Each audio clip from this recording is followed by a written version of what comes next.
Tahira, the pure one, marries Al-Amin, the truthful one. How does Khadijah come to know about the Prophet ﷺ? She was sick of being burned in business. She was looking for someone who was honest, who was trustworthy. And she was complaining to her sister Hala. And Hala referred the Prophet ﷺ to her, saying that he's a shepherd for some of my sheep. And said, he's an extremely trustworthy person. He has high character. Why don't you approach him? So she said, who should I approach? She said, approach his father, Abu Talib. When she goes to Abu Talib actually initially was hesitant. He didn't want to do it. But after some convincing, Abu Talib accepts the proposition. The Prophet ﷺ accepts to take her caravan to Sham for that year. And the person that would be paired off with him, Maysara, who would follow the Prophet ﷺ on behalf of Khadijah, saw his good character, said that the cloud never left him. When he would take naps, the trees would extend their branches over him. When he would be in the marketplace and they'd say, swear by Allat and Uzza, he would say, I've never sworn by them before. Maysara, who saw the good character of the Prophet ﷺ, the honesty of the Prophet ﷺ. In any case, the Prophet ﷺ, he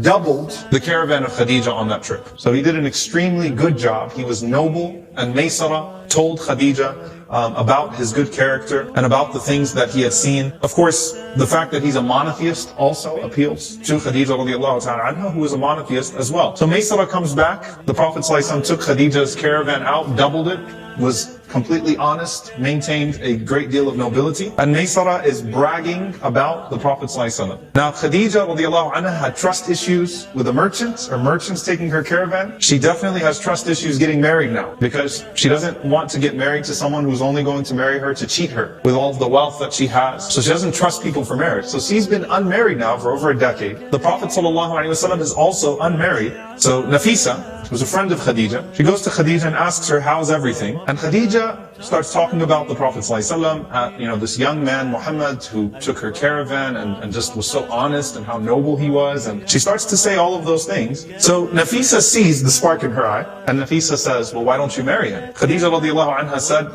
I wasn't interested in marriage, and I've been turning people down this whole time. So it's not really something I thought of. And Khadijah radiallahu anha, obviously the Prophet ﷺ, from an economic perspective, his class compared to her class is a very different class. Khadijah radiallahu anha, in a conversation with Nafisa, asks Nafisa to inquire from the Prophet ﷺ if he's even interested. She goes to the Prophet ﷺ, she says to the Prophet ﷺ, why don't you get married? He says, I have to care for my family, I have to take care of them, but who would you suggest anyway? So she said, Khadijah. The Prophet ﷺ said, why do you think she would marry me? So Nafisa says, let me ask her. So Nafisa goes back to Khadijah. Khadijah sends the proposal. Abu Talib comes back with the Prophet ﷺ, and who conducts the marriage? Waraqa, good.